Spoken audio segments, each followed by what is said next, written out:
I'm Tom Hogan. I'm the coordinator of the Milwaukie Poetry Series, and I want to thank everybody. Thank you for being here to hear the reading. We appreciate it. I know that there's a lot of other things that you could be doing, and you're not.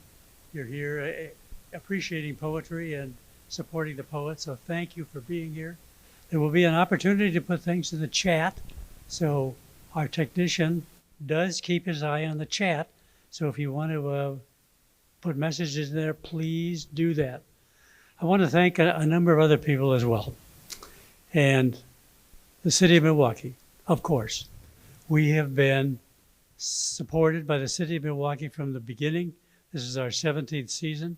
In fact, this is the end reading of our 17th season. So we have, as you know, thank you very much. It's just, time flies, but it's just amazing. And I think 3 years ago, we added a bonus reading. We added a bonus reading to our season. And the bonus reading is a poet who does not live in Oregon, but has ties to Oregon. And so we have a poet who fits that description tonight, who has been the Clark County Poet Laureate for 3 years. So we're delighted to have him here. The Letting Library, thanks to the Letting Library. So we are in the new Letting Library. I think some of you remember we started out in the Pond House, and great venue. And we still are at St. John the Evangelist for our First Friday programs. We were there for a little bit. And now we're here in this beautiful room. So a big thanks to the Letting Library of Milwaukie, to the Poetry Committee. We have a Milwaukie Poetry Series committee, and two of us are here tonight, and we happen to both be standing. So Kristen Roder back here. Thank you, Kristen, for being part of this and for handing out broadsides. I think if anybody does not have a broadside, Kristen is going to give you a broadside of one of Armin's poems. I want to say just a little bit about some upcoming events. We have a First Friday program. And as you know, we are doing that. And the first Friday, the July First Friday program is going to be next Friday, which is actually the third Friday. But there's a little bit of a story about how that came about. We wanted to avoid the 4th of July holiday, so we postponed that. And it was going to be this Friday, and our venue at Milwaukie, Florida was not available, and neither was St. John the Evangelist. They had another event there. So we are going to be there the 19th at 6:30 at St. John the Evangelist. And our featured readers are going to be the winners of the contest sponsored by the Clackamas County Literary Arts Alliance. So we are very happy about that. And there will be poets there. There will also be a short story, a little bit of short story, and a little bit in the playlet category. Then 2 weeks later, we're going to have the August First Friday, also at St. John the Evangelist. And then we'll have one in September and October, which will finish out that season. So we take August off as far as the Wednesday readings. Our next season is going to start September 11th. So we'll have an announcement out about the season next year. So we're working on that. And will be September 11th, which is the second Wednesday in September. So delighted to have our reader here tonight. Let me introduce Armin. He is the author of the collection We Meant to Bring It Home Alive, and served, as I've said this, the Poet Laureate. He's now the Poet Laureate Emeritus for Clark County from 2021 to 2024.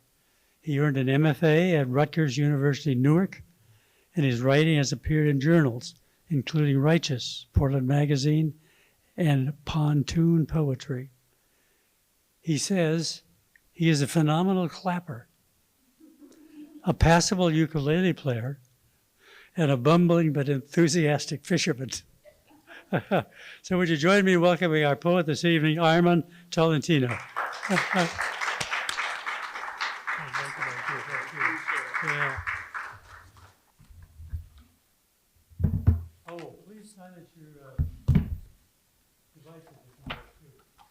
Unless they improve the reading. You know what I mean? Whatever makes us go better. Hey, can you hear me okay? Yeah. Joshua, am I blowing up your levels? Oh my gosh, this is lovely. Thank y'all. 7 ways the story could end. Curled up, the girl hides in the weeds of the forest. The woodsman returns. The wolf bleeds in the forest. The girl's packing heat. The wolf flashes a 9. The firefight lights up the eaves in the forest. The girl suggests they form a prog rock ensemble. The wolf, baritone, sings lead in the forest. The woodsman loads a squirt gun with baptismal water. And the wolf preys on rosary beads in the forest. You shot my pet wolf! Then, I didn't know. The woodsman regrets. The girl grieves in the forest. The wolf hoes a square, clears the rock and debris. All day, they plant lavender seeds in the forest.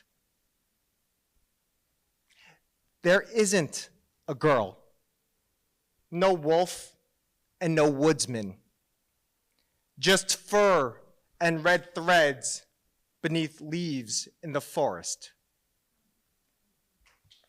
Thank you. Oh my gosh, Tom, so special to be here.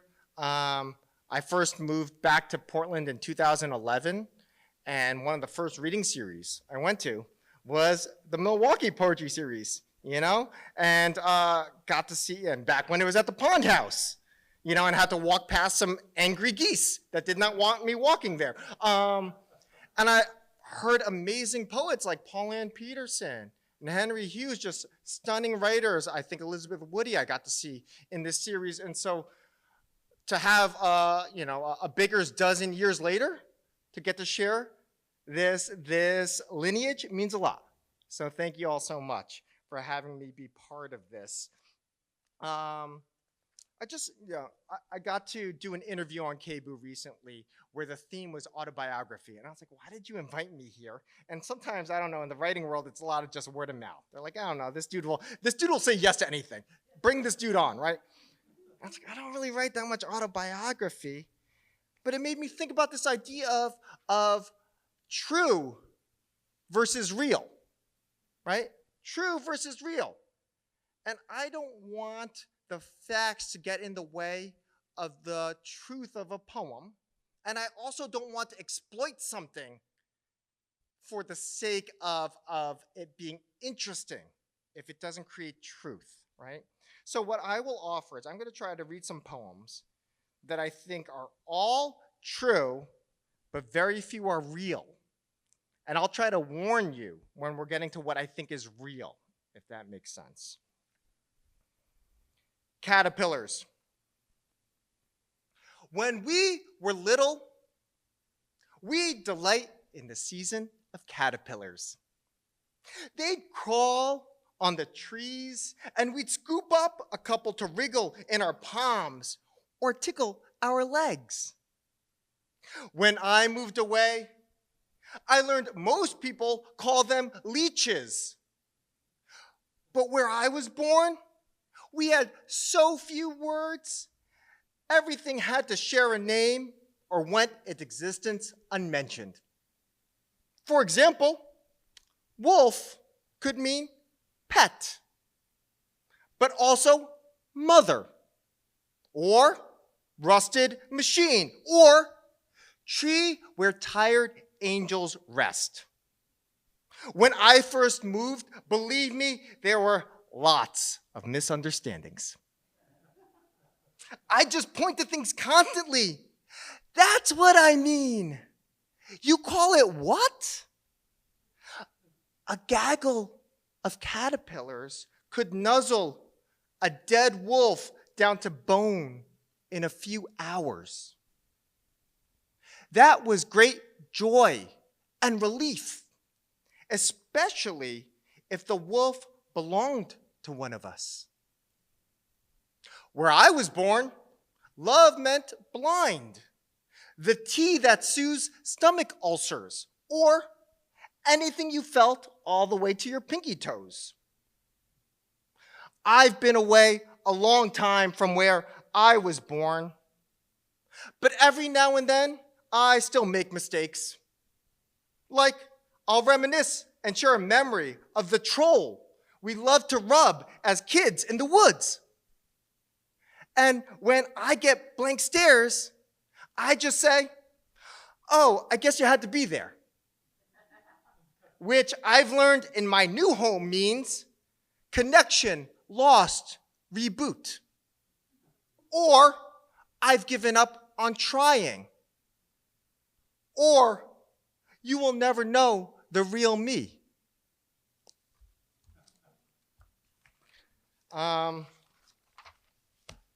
There's a story in my head that I don't know if it's true at all, because I remember it at a time when I was maybe 17 or 18, and it seems really hard to fact check it now. The story is this. There's a band from that time called Korn. Has anyone heard of this band? It starts with a K. They were very popular in the 90s and 2000s and might be popular on the revival circuit now. Allegedly, I remember reading a story pre-internet for me, that this band Korn, during one of their live shows, just started playing a new album that no one had ever heard, beginning to end, without any interludes, without explaining anything. Just like 35 minutes of just going through it. And the audacity. Imagine if you went to see a band you like and they didn't play the song you wanted to hear. They played all new stuff you had never heard, right? This is like if you're a Beatles fan and Rubber Soul is out, but they decide to be like, hey, we're just going to do Sgt. Pepper's. Start to finish. We're going to end on this thing called A Day in the Life. That's what it would have been like. And it amazes me to hear in my memory of this that album was Follow the Leader, which is like their biggest album of all time, right? And that they were willing to just go for it. And again, apocryphal perhaps, maybe that question of real versus true. Is there truth to it? Does it speak to something true? And what it is for us, because we're all poets, I'm going to say us, that sometimes we don't trust the audience and we don't trust ourselves, right? So then we do all these little interlude things. Let me explain this. Let me add this because I don't think the words do their thing. And because I've seen so many incredible writers come through this space, let's see if I can do this. I'm just going to try to read a few poems without the little banter in between, without trying to explain anything, knowing that I trust you as readers and writers to hang with me. And there's a Q&A if you're like, what the hell were you talking about, Armin? Right? And I'm going to trust myself that these words meant something to me at the time, and they'll still mean something to me today. Right? So let me read a few more poems for you all. A week's pay lost at the lizard fight. You drop your roll of Friday bills on the purple one with a thick black tongue because its yellow eyes haven't shifted from its opponent. A green skink clawing the walls of the box, cold-footed gladiator wetting its corner. But when the fight ends with your pick split open, neck to rectum, organs spilt like pink confetti, you'll wander home thinking of how to win it all back. Even at 6, you'd ask your dad what could kill what? Great white or gorilla, cobra or buffalo, Neanderthal or green beret, everything eyed in potential death matches. Every day, you find yourself standing across another new monster eager to empty your torso. You'll get lost. Circle the city forget your way home as you dream of a box big enough to fit you in one corner and the entire world in the other.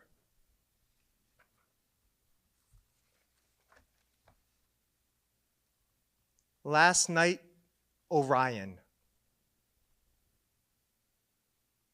I looked up and saw Orion stalk between the cracks in the clouds. Because my car was dead midway across the Susquehanna, reckless hunter, I saw all the stars were the shattered sternums of caribou, split with his arrows. The vast tundra of heaven littered with cooling bodies. My car was frozen, as was my resolve, staring over the railing of the Haddam. I could walk south to Havre de Grace, or north to Perryville, or stand breathless above this sacred river until the bridge crumbled and emptied into the Chesapeake.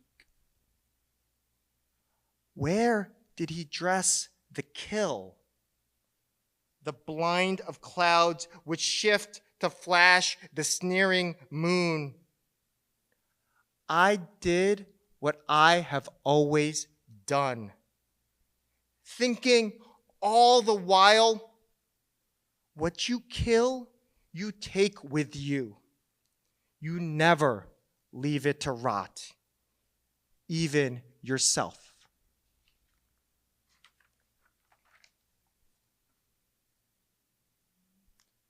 Sanctuary. Child, you can't swim, and there's no time to learn. You're terrified of sharks. You read once how they never sleep. It only takes a speck of blood to draw them by the millions. You've seen the grainy footage, rafts like this, tossed about like flecks of chum. The sea, you're certain, churns with teeth. My father was a skinny boy like you. I was never a skinny boy. I was plump with American papers, with corn syrup and cartoons, and a native tongue etched on every warhead.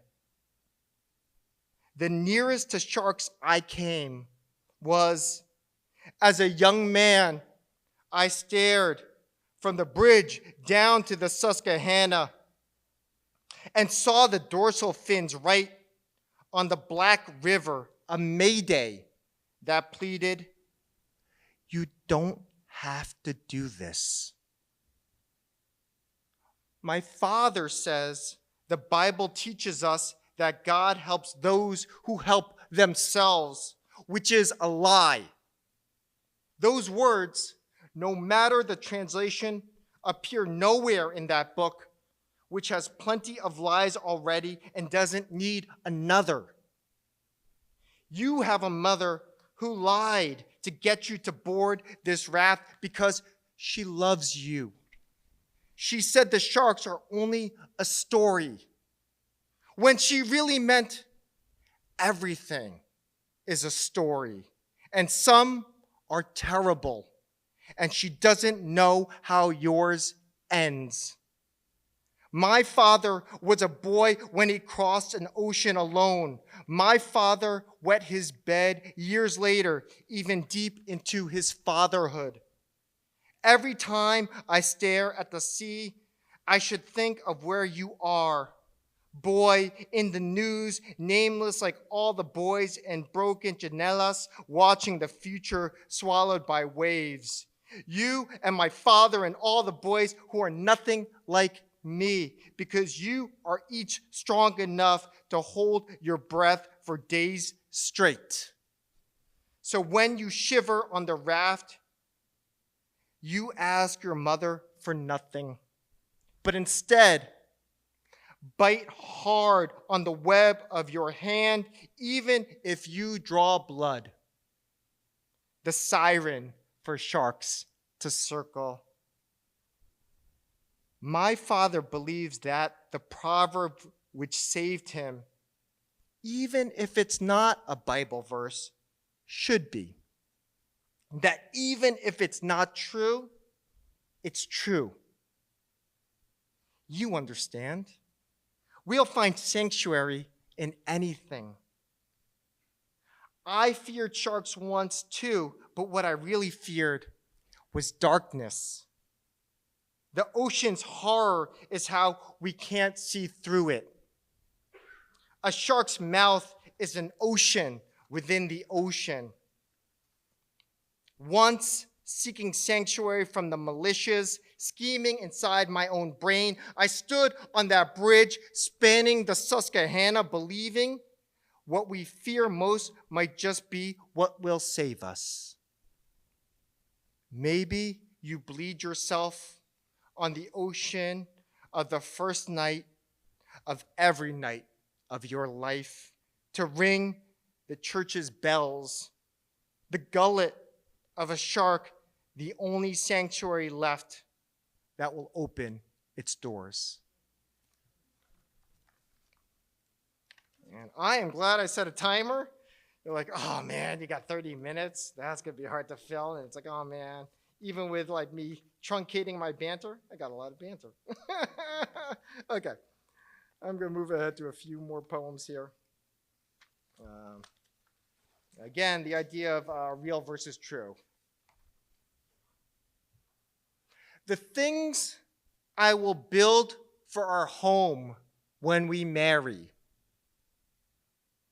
will be misshapen, flimsy, potentially lethal. I won't recommend standing in the gazebo.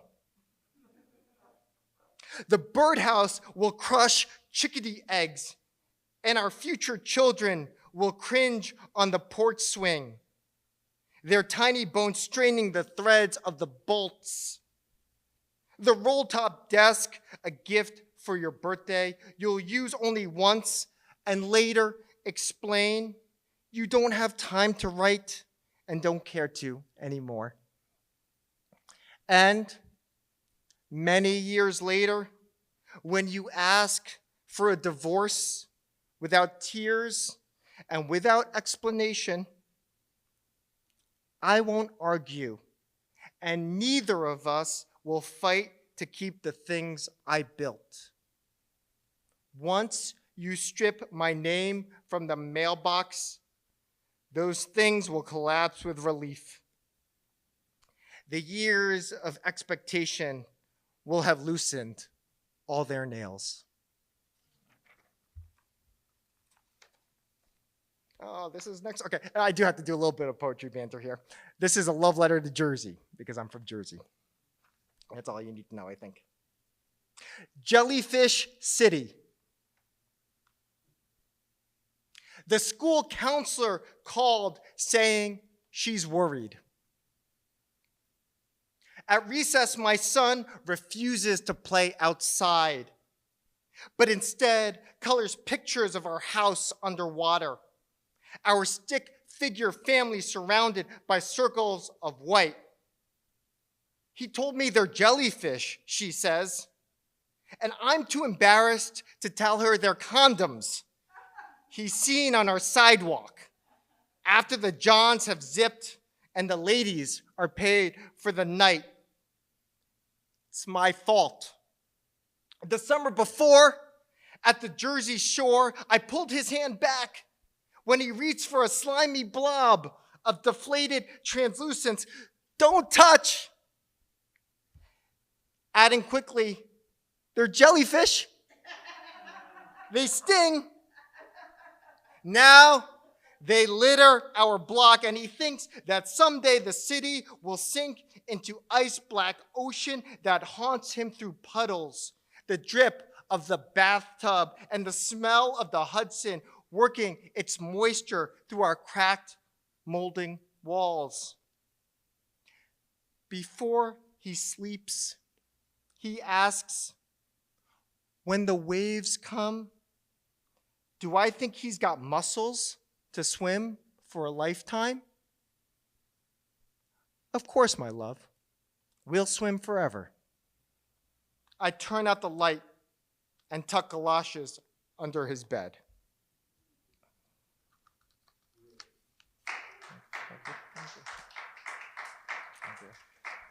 Ooh, this thing, I was planning to read this, and now it's even in a better form, a little broadside for you all. Let's see if y'all as poets, you change the versions around. I don't know if this version is the same version. Leaves of Grass, right? Let's see what this is. But this poem is called Watching My Son Bloom into Summer. His mossy crotch stains the shower floor green, and the drain is clogged with wet clumps of grass. My boy unfolds into fronds of fern as he slowly sheds any semblance of me. I'm losing his face through bark and branches. His hair fluffs with pollen, and his armpits secrete a nectar so cloying, his room is filled with bees.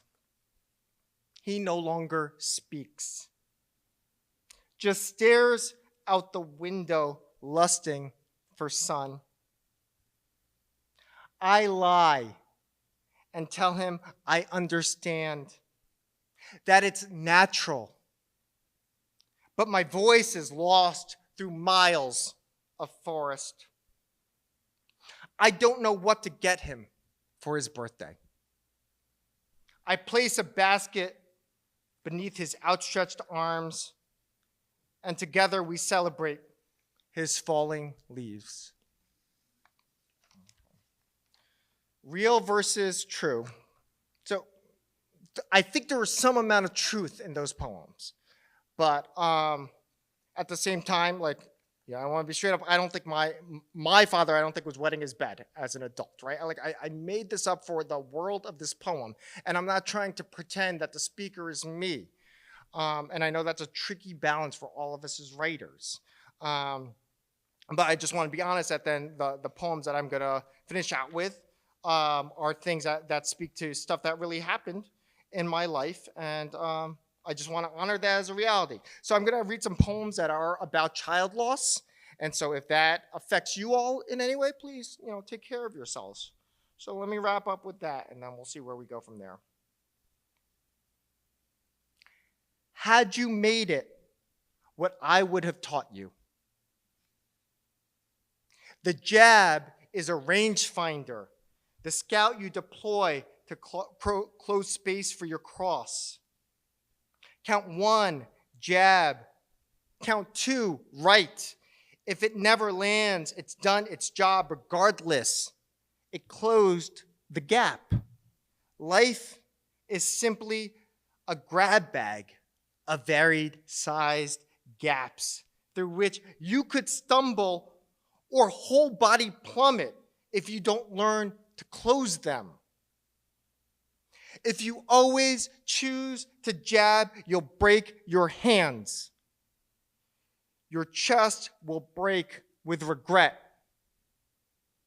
Thread and staples are gap bridgers too, as are poems, whiskey, the words, I'm sorry, a fistful of daisies plucked from the causeway. The whole of learning is knowing when to use which. Jab, thread, kiss, prayer. Prayer can bridge the gap or float above it if impossible to mend. Trust me. As a child, I prayed every night, then stopped for nearly my whole life. Today, I stare down from the cliff of that immeasurable distance between us. And before I could let myself fall, I prayed your name, and I swear, I felt your tiny fingers stroke my ear, urging me, step back, please. Because you've taught me there are chasms which I have no earthly way to close. There's nothing more to do but step back. 1, 2, and catch my breath on whatever precipice of my world appears least broken. The title of this next poem is a medical term that describes when a fetus's organs grow outside of the body. Umphalocele. She had no choice. She traded her cord for an open door to God. She traded the pool of her mother's womb for the atmosphere. My broken baby was a milkweed pod split open too soon. Her organs light as feathered seeds. When it was time, all the parts of her caught the wind, airborne, effortless as ash. Each winged tuft of her held a separate wish, none of which were hers. She carried those wishes for others. My broken baby, this body of yours was a hollowed pod, scooped out canoe, too tiny to carry everything you were. You journeyed through the amniotic into the sky to navigate the border waters that divide two worlds. Because you will land first, you sow the garden of the next world. So when your mother joins you, you'll stroke the worry from her brow. You'll say to her, rest first. Eat first. There's so much time now.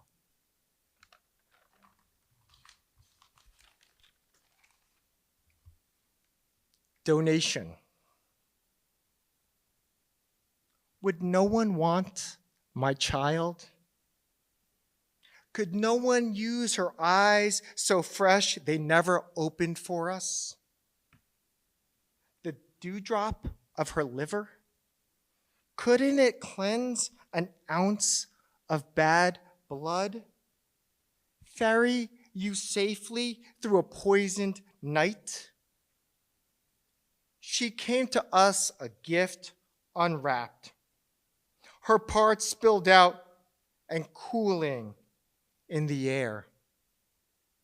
The doctor says no. Nothing of her is salvageable. All she can be is ash. She rests in a box I never open. There's no need. She arrived open, exposed. She kept nothing for herself, so still she gives. The ash smudged on my conscience, my second smaller beating heart.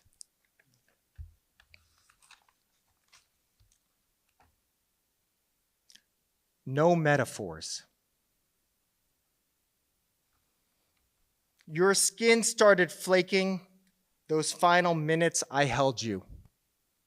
I sang you a song I could not finish. The lyrics curdled in my throat. There was much more we could not finish. You were drying out in the hospital air. You were flaking away. No one asked us to leave. We could have stayed until morning. We could have stayed with you all the days it took for you to shrivel entirely and flake away. But it was finished. The song I sang was finished, no matter if I wanted it to end then and that way, cracked mid-verse and muffled with sobs.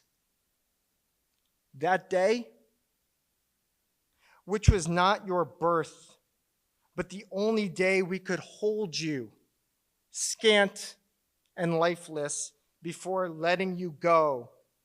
That day would finish as all the days before and ever. We went home without you.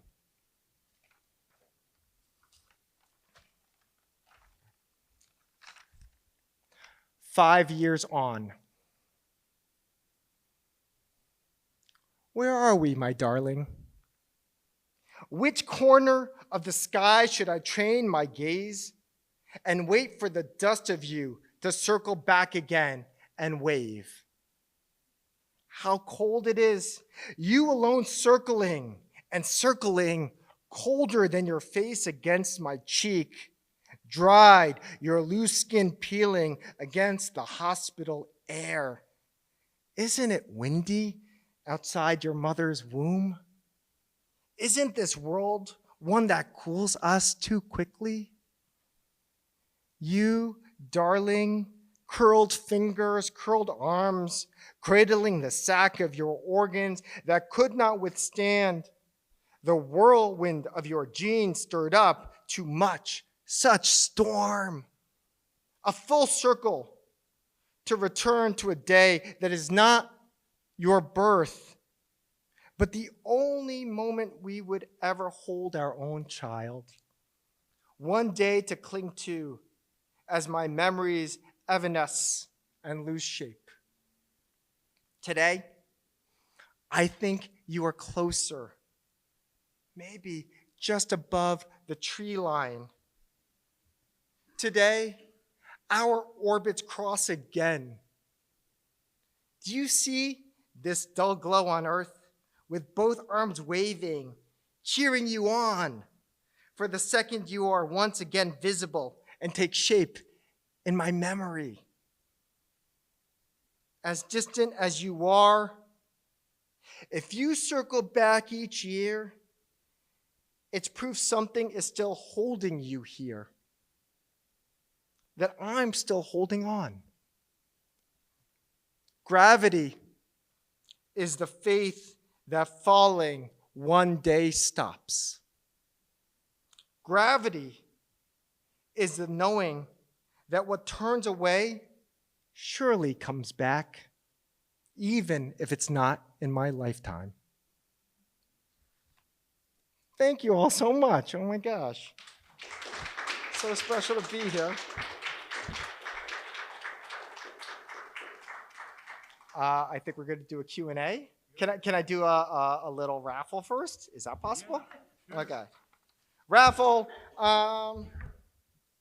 Ordinary Bear by C.B. Bernard. It's his latest novel. C.B. Bernard is a writer that did live in Portland as far as, and many places. Now, sadly for me, is in New England, but an amazing writer. And I just picked up a few copies of this book because I loved it. And I don't need more than one copy for myself. So I'm going to give this away. And I'm going to give 2 away here, and I'm going to give 1 away virtually. But I'm going to give the YouTube folks a different prompt. Here's the thing for you all. If you are here in the audience, the Oregon Book Awards just concluded back in April. And if you can name one of the 5 Oregon Book Award finalists in poetry this last year, or their book, which I had to write down because I didn't want to screw it up, you get a copy of this. If it's awkward, like the silence is awkward and painful, I'm just going to say, talk to me later, okay? But let's see, does anyone know? And then we'll do a little head count. And like, ooh, pressure, poets. Yes, Stephanie Adams Santos. Stephanie Adams Santos, Dream of Jabalba, an amazing series of poems that are built off of the clock and talk about some weird dreamscapes, creepy stuff. I love it.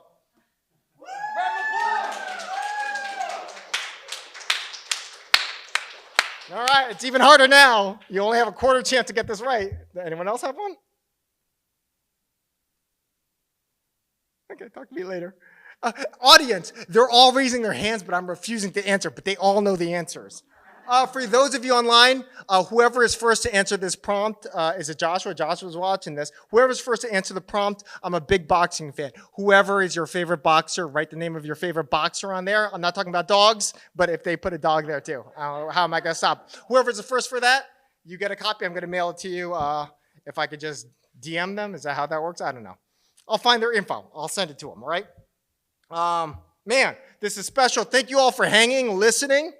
I mean, it's not usual for me to try to just read stuff straight without trying to do like explanations of stuff in between. So thank you all for letting me do something that was outside of my comfort zone.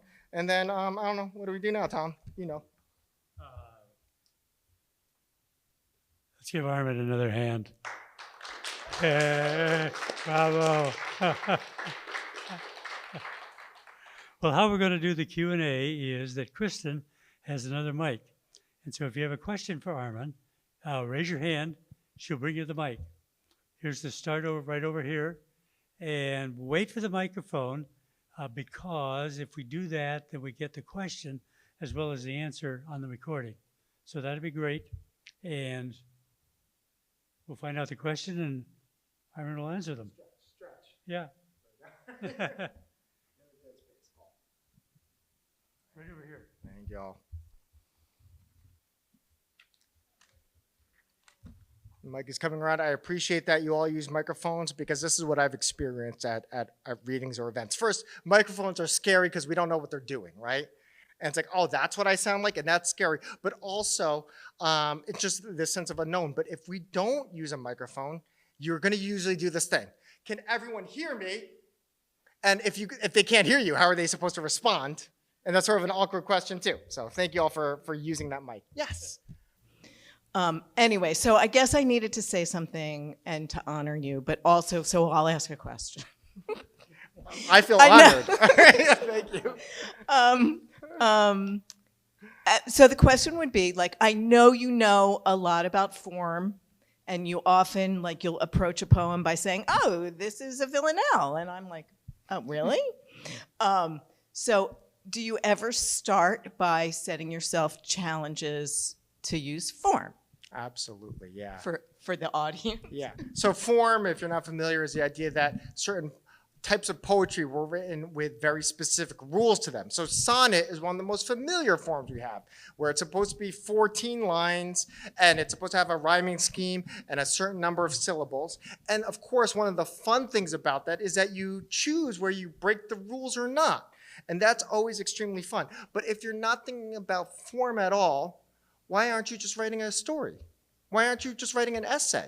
Are you writing an essay that you're not feeling ready to put into the right shape for an essay, right? Like, what is the right shape for this thing? Because the shape matters. The idea is brilliant. Let's not stop there. Like, any ideas you all have are brilliant, trust me.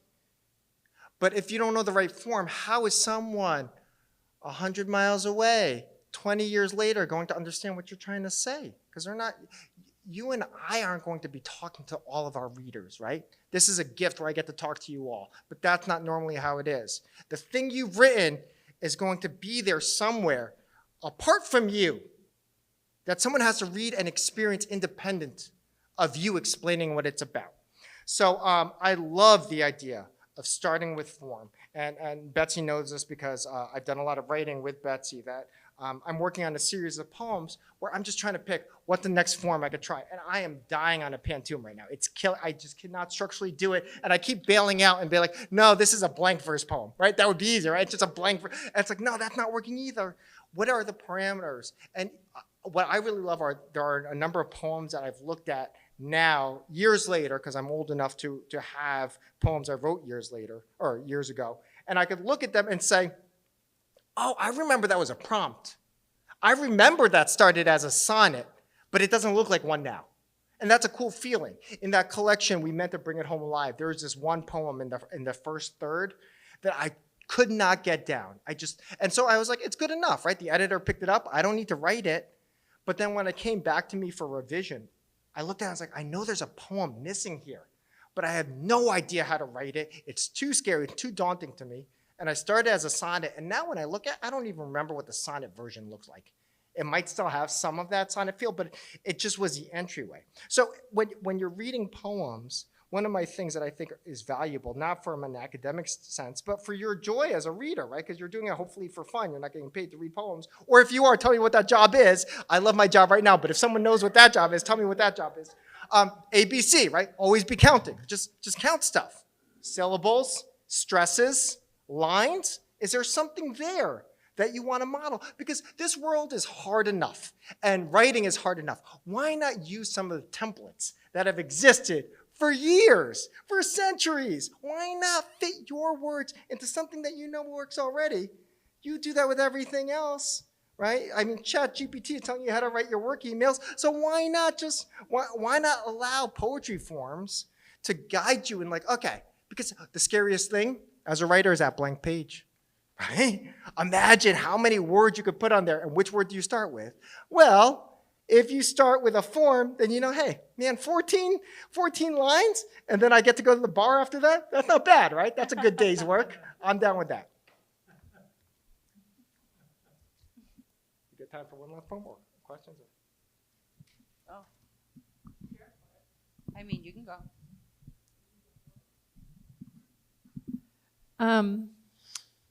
So I'm thinking a little bit of that caterpillars and leeches poem, and I'm thinking also of an experience I had years ago, some instruction I got from a poet, and he's led this exercise that he called unpacking your word hoard.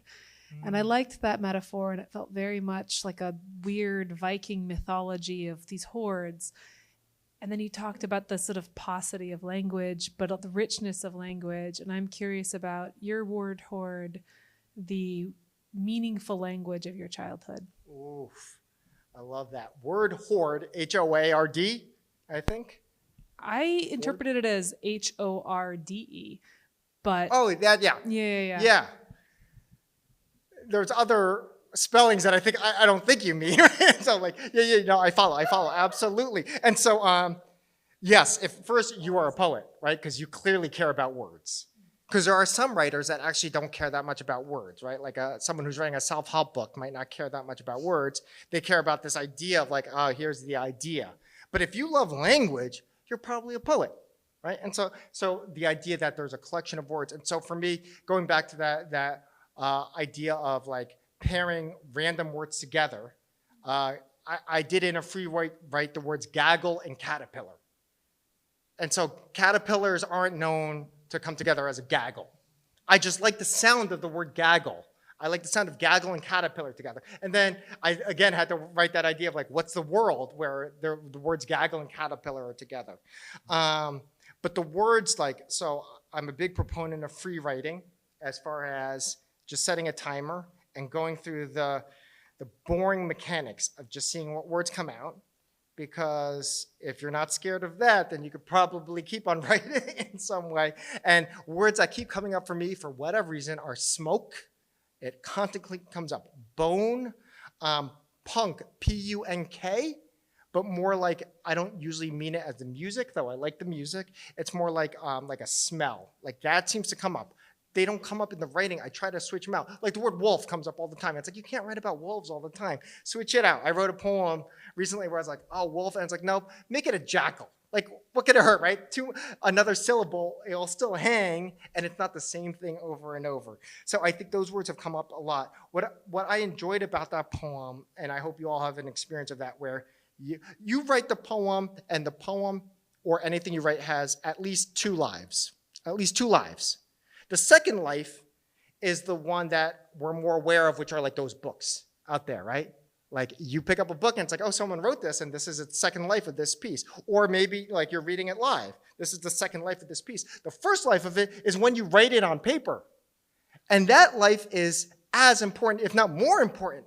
That feeling of writing it and being like, I think this thing is done, might feel better than you publishing something, especially because publishing takes years and whatever, right? So for me, one of the experiences in writing that poem that I loved was this idea of like, oh, here are some weird sounds and things, but knowing as a brown man, it's really common for people to be like, oh, your language is different or weird. It's like, I'm from Jersey. My words are the same as yours.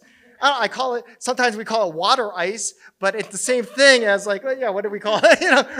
Rita's, like the desserts are the same. It's the same idea, right? A hoagie or a sub, it's the same thing, but because they look at you and they're like, oh, you're not from here.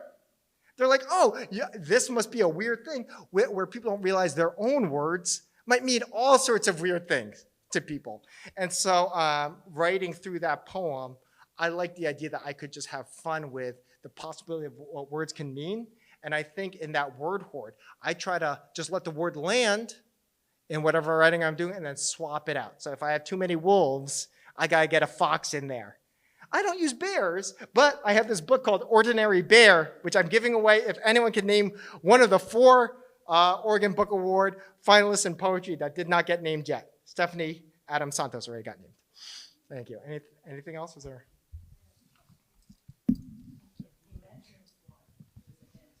Oh, I did? Okay, that's right. Yeah. I thought you did that on purpose. I don't know how to to do help. this, man. It's scary. I'm answering questions on the spot. I don't know what I'm doing here. So you may like this one or not. I don't know then. I'm curious as to what your relationship is to your poems. Do you love them? Or are there poems that you learn to love? That's a fantastic question. I mean that genuinely, because that's a real question of like, what is your relationship with this thing you created that you spent your own time on? And wouldn't it feel awful if everything you made you hated? And that's a good question of like, why are you still doing it too? I have to say, I'm pretty good at patting myself on the back. Yeah. Well, yes. And well, oh, great. Clap, So I'm going to give you a little bit of context. Please. While you were reading, there was one of these lines that you had, and I was like, oh, I wanted to pass out. It was so good. And I loved it so much. And my question was like, how does he celebrate his work? How do you love it? Yeah. And then naturally, are there parts of it you don't love after you write it? So that's a little bit more context. Right. Thank you. I think they're and so thoughtful of you to listen and care that much. I don't know how you all experience writing, but like there are different stages, right? And where you are in your writing life, and so seasons where you might feel really high on yourself or not. In general, if I finish a poem, I feel really proud. Like, damn, I think that's a poem. Especially if it's a form. It's like, I think that's the right syllable count. Teal and I were workshopping a poem, and I thought I had written a sonnet, and it had an extra stanza, and she was able to call that out for me. But I was like, I like that stanza. I'm going to keep it in. But, I tend to like the idea of writing where you do it with such insouciance. I learned this word insouciance from an MTV behind the scenes thing about Nirvana, and I think it was Moby talking about Kurt Cobain, and he said the word insouciance, and underneath it explained what that meant because no one knew what it meant, right? And I think insouciance, if I remember right, it was sort of this carefreeness, this just having, and you could think about that like many of you maybe had this experience. I didn't read a lot of poems growing up. I listened to music, and it's just amazing to think like you make an album. The Beatles made an album every 6 months. They came up with stuff. They figured out what to put in there. And some are amazing and some are like, okay, but they did them. Isn't that incredible? Like, you just made the thing. And so I do have that experience of like, wow, I made that thing, and I'm pleased with myself whenever I can get words down. When I look at them later and I'm like, should I read that thing here? I sometimes have thoughts about, do those hang? Is that still me? Am I writing like a whole page just for this one line that I think is cool, but that's not good enough? And I have to question that for myself. And that's what's good about writing groups, that hopefully they'll point out like where the energy is for something. Because sometimes it's like, I guess one thing you could do is just submit things. And then if you just got a lot of rejections, you're like, okay, that thing's not ready, right? And I think I'd be cool with that. But I tend to, there's a lot of things I wish I were good at. I wish I liked running.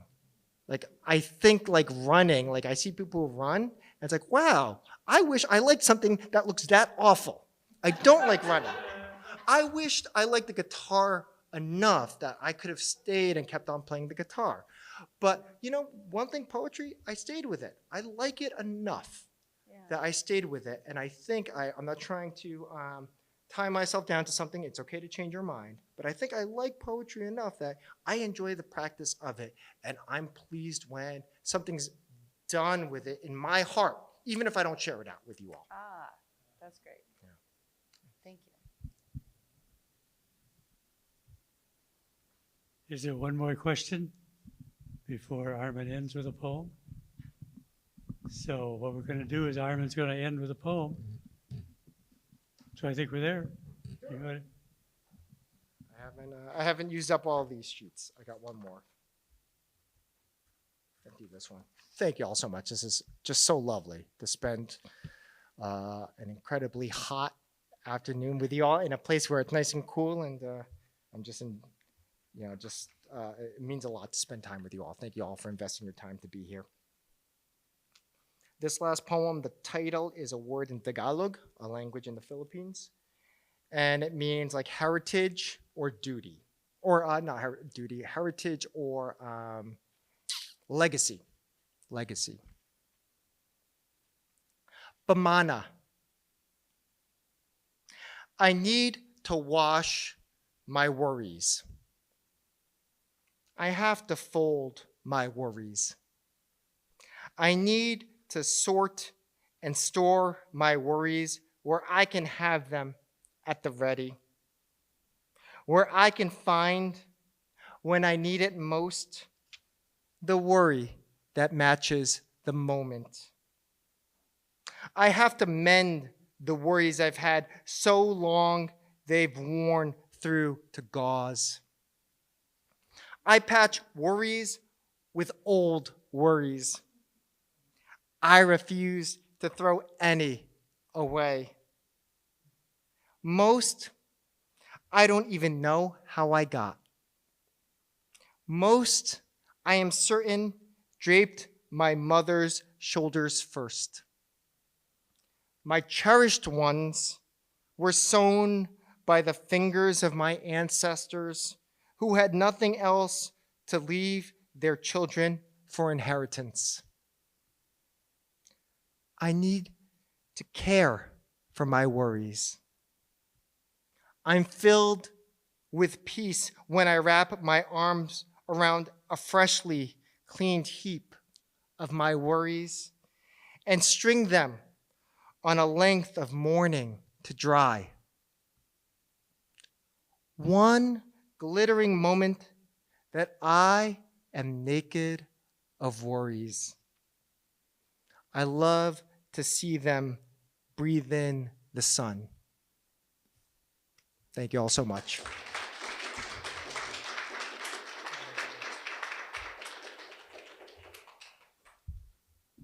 Well, thank you so much for being here. That was great. I'm very touched. Thank you all for being here. I want to thank the people that logged in too and are on YouTube. So thank you all for being here. Armin has his books back here, so they are available for sale. So please take a look at those if you would like. Thank you all for being here. We'll see you again at our First Friday programs on September 11th. Thank you for being here.